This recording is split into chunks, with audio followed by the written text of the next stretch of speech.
Hello, San Francisco, and welcome once again to the Angelic Troublemakers. I'm your host, Alan Jones, and on today's program, browbeating a billionaire over Prop C. Uh, I've been troubled by the back and forth on this Proposition C on the November 6, 2018 ballot. And I observed something this week that was especially troubling. And so I decided to bring it to you, and I hope you pay close attention to how we treat people or how we treat one another. Um, as you know, there has been a Twitter war, or maybe you don't know, between two billionaires over the San Francisco Proposition C, which supposedly will raise $300 million a year uh, by taxing the wealthiest businesses in San Francisco, um, point a half a percent more. And on the one side, there's this Mark Benioff of Salesforce who supports the measure, a billionaire. And on the other side, there is Jack Dorsey of Twitter and Square who opposes it. Now, I oppose Prop C. Now, many people will think, well, Alan, you're not voting. That's true.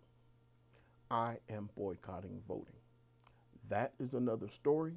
It has to do with a black woman who was sent to prison for voting. And I'm boycotting until she's released from prison because it was such an unjust issue. I'm saying we need to hold the phone and look at this issue. But just because I'm boycotting voting, that don't mean I'm boycotting my opinions. And I got a lot of them. But this troubling um, Twitter issue, I'm going to start off with by not using Twitter. Now, if you look at the headline here of the San Francisco Examiner, sending out a meaningful middle finger to Twitter CEO Jack Dorsey. Now, this is a headline from a contributor to the Examiner who doesn't like the fact that the head of Twitter is against Prop C. Now, if you will follow just briefly his understanding, or his reasons, he pointed out how one of his companies called Square, a payment processing company, will pay twice as much in this new tax as would a company called Salesforce would. Keep in mind, Salesforce is 4 times bigger than this Square business that Jack Dorsey owns along with Twitter. So he's not complaining about what the tax implications are against Twitter. He's claiming about how it impacts his other business. And he said, well, I don't know, I might leave over this issue. So what has gotten nasty, I say, started with the CEO of Salesforce. Mark Benioff used Twitter, Jack Dorsey's Twitter to criticize him for not supporting Prop C. Well, I must admit I've been guilty of using the Chronicle to criticize the Chronicle for not supporting my measure. Well, actually, it was something else, but I'm basically giving Benioff a pass. But the fact that he was browbeating him, bragging about how much Mark Benioff has given to certain causes here, and said we should all pay our fair share or a little extra, meaning these big businesses. Keep in mind, 40% of the taxes that San Francisco brings in come from big business. Now you might think, well, if they're doing that, just a tiny little video, 0.5% ain't gonna make that much of a deal. Well, that's not necessarily true. You know, I don't like to be nickeled and dimed to death. Do you? And so after this, when San Francisco has another crisis and people realize, well, Prop C worked, and then they're going to have another 0.5% tax on these same wealthy businesses,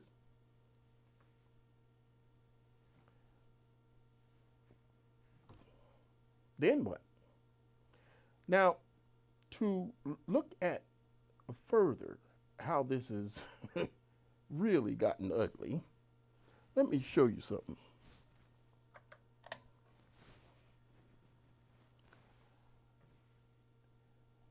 There's a protest in front of Twitter headquarters in Market Street, San Francisco.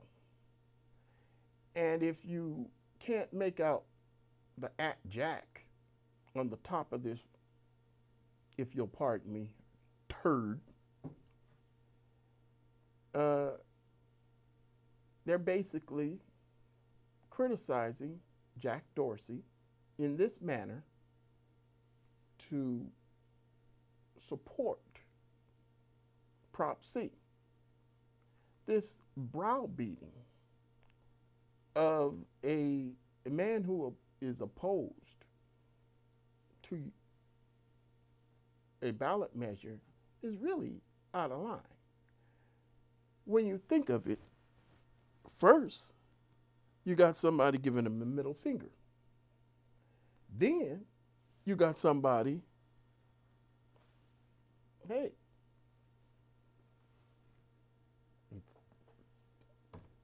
the S word, calling him S. So with this and Benioff accusing him of not helping, then we move into something else that I find quite interesting.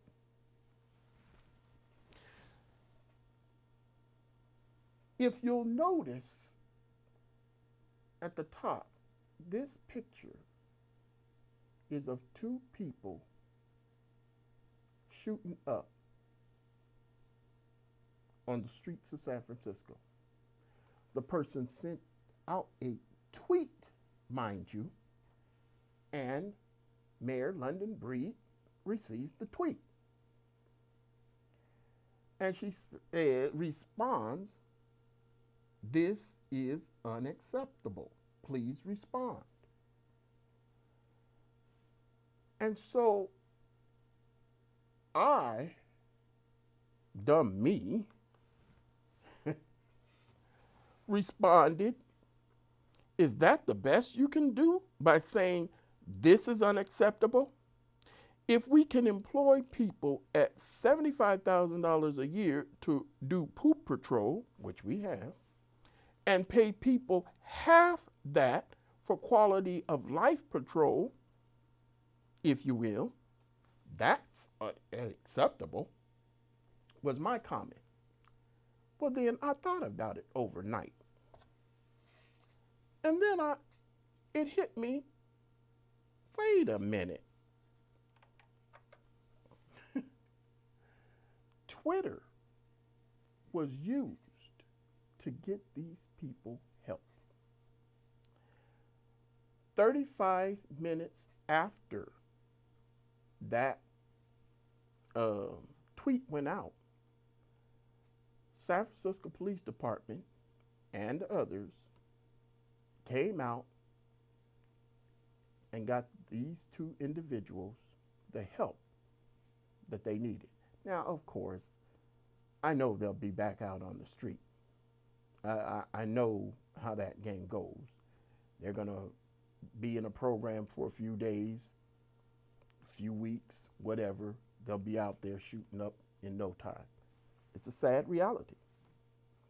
But I'm saying that Twitter was used to get people help. And he didn't have to spend, meaning Jack Dorsey, the head of Twitter, didn't have to spend millions of dollars to do it. And so if Twitter is being used to get people the help that they need, and Twitter is being used to browbeat the owner for not, or the CEO for not supporting Prop C, something's not right there. My point, people, is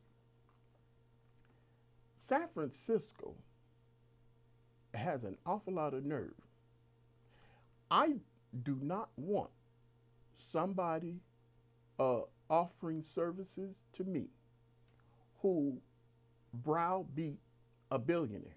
Because if you browbeat a billionaire, you surely will browbeat me if I don't do things the way you want.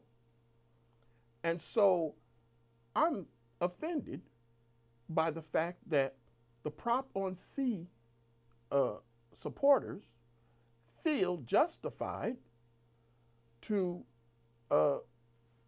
criticize somebody for not going along with their program when you really look at it, hey, his company was just used to help two people. Now, how about people just being alert of their surroundings and send information around that gets these people their help, the help that they need. Now, I have to say that after I told a story on Twitter, I received a response. And I'm going to bring that up to you in the next one.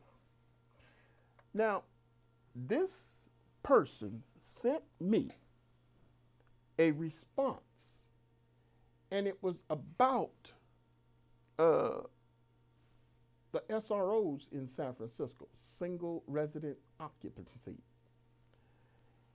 And he basically was telling in this tweet, I'm going to read the top, and then I'm going to skip the smaller portion, and then get to my tweet, if you could see my ugly mug to the left.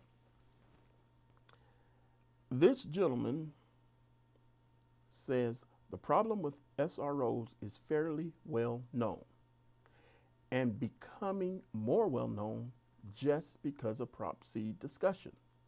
Pass or fail. The San Francisco Board of Supervisors has already published not so good reviews of the situation with SROs. It's just not a good place for people trying to recover. Well, he was responding to what I sent him. What I sent him was a story about my brother. My brother was living in a SRO in San Francisco. Well, it was a hotel converted, nice place, but it's in downtown San Francisco on Eddy Street. And what had happened was it was a city program where he was given a place to live under the condition, don't use drugs. And to the best of my knowledge, though he lived there 7 years, I think 4 years he was clean and sober.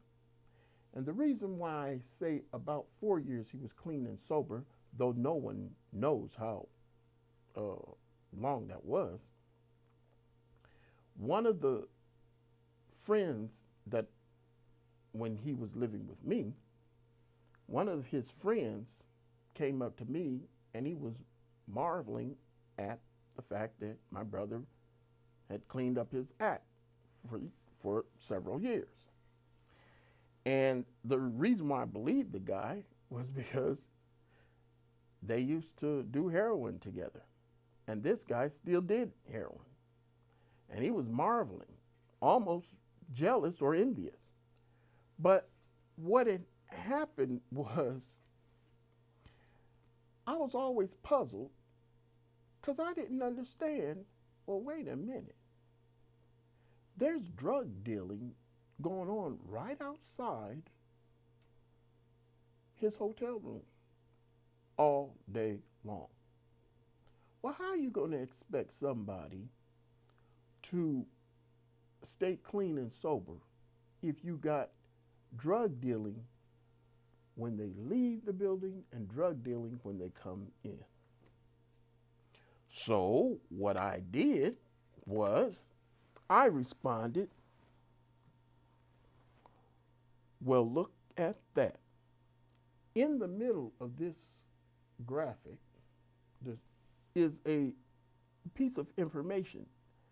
And the information that this person sent me said that San Francisco has known for quite some time that SROs were not the best place for certain individuals because of their drug history. So when I respond, it says, well, look at that. The city knew years before my brother's OD death that where they placed him was not for him.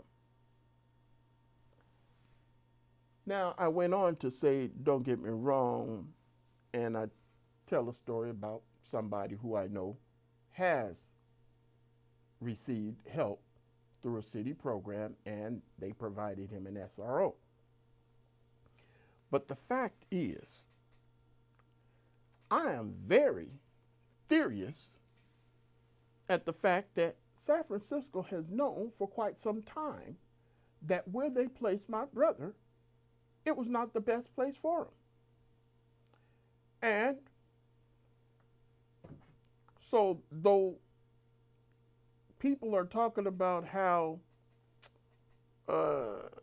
there's drug dealing on the streets, hey, if my brother was on the streets, he probably would still be alive. Because if I can show you this graphic, these people got help. But if that was my brother, he would have got help if somebody, just tired of looking at people shooting up, took a picture. And I'm saying that I learned through Twitter that the city not only dropped the ball, but contributed to my brother's death. Now, I'm not the suit type, so I'm not going to go running to a lawyer, but I have to share this with my family, and they may have a different opinion. So I'm saying that Twitter has been used to be bashed. The the owner of Twitter is being used to be bashed when he has helped not only two drug addicts by the use of Twitter get help, but they've also been used to, Twitter has also used to enlighten me on something I had no knowledge of. I didn't know the city was aware of the danger that they placed my brother in. And now we want to give $300 million a year more to programs that are going to house more people with substance abuse. And keep in mind, my brother was told on the condition that you stay clean. He made that clear to me. And I don't think he wanted to be homeless. So he told the lie. But I'm telling you, not everybody is strong enough to put up with constant, you want some? I got some. I'm telling you people that the people who are supporting Prop C do not realize that what they're doing is opening up another opportunity for San Francisco to expand not just homeless services, but a cover for their embarrassing street drug problem. And I'm saying that I am opposed to Proposition C because I honestly believe that there is not enough proof by the claims of its supporters that it will do the things that they claim, like housing 4,000 families and getting 1,000 shelter beds immediately. I need to add to this 1,000 shelter bed issue. It is my understanding that there are pieces of land where we're ready to build enough to shelter 1,000 homeless people. But there's no money to do it. Now, San Francisco has been real slick in how it gets money out of developers. But you want to just tax billionaires in what I say is a money scheme to further certain programs that I don't think that we need. But the fact that we can get developers to build those shelter facilities to house 1,000. I might also add that a few years ago there was a deal between the city and a developer. And the developer wanted to build some luxury condos in downtown San Francisco. Well, the deal was if you build a building with affordable housing in it, I don't know the percentage, but you build a building, we'll let you do the luxury condos. So what the city did and the developer, they said, oh, okay, sure, no problem. So they built this beautiful 12 or 14 story building that houses affordable housing types and people who are under Section 8 or whatever, and they're very nice units. Why do I know? My niece, one of my nieces, purchased her first condo, or her first home, if you will, in that building, that very same building. And it would not have been made possible if it were not for the city and developers coming together. And so when you look at the fact that we don't need to force by law our richest companies to pay even a little bit more. And I know a little bit more ain't gonna kill them. But we don't need to force them to pay just a little bit more by law just because they have the money. That's the whole issue here. The homeless advocates came up with this plan and they said, well, we need to finance it. Well, who do you ask? You ask billionaires. Well, I heard there are 78 billionaires living in the city of San Francisco. I doubt it, but it was reported in the San Francisco Chronicle. And so if we have 78 billionaires living in the city, sure, there's a lot of people who have money. And I'm saying that, hey, it's a logical thing. Well, you got the money, you know.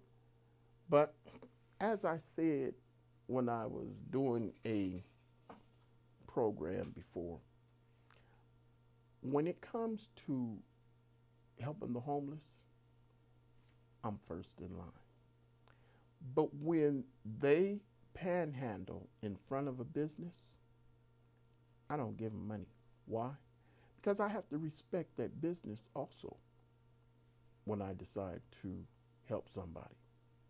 And so I'm saying that the people who support Proposition C are not respecting the businesses that are here and have contributed.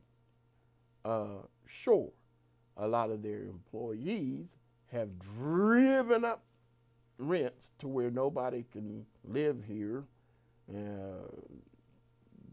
That's another issue.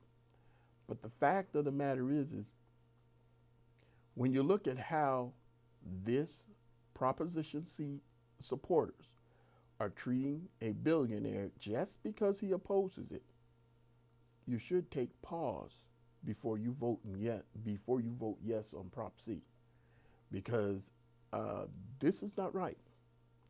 And I'm not saying that they're totally out to lunch, but I surely don't want anybody helping me by beating somebody else over the head first. It just don't work that way.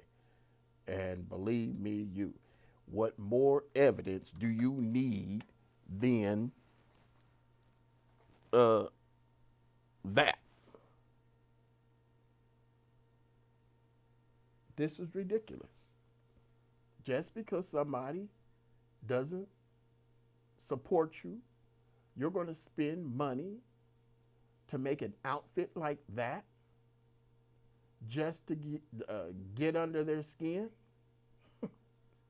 People, this San Francisco is nuts if they think that this is the way things are going to get solved around here. It ain't happening. Now, I understand that Prop C is winning in the polls. And I hope it don't win. But I know it's leading. But I'm telling you people, if it does win, you better hope it wins in the end.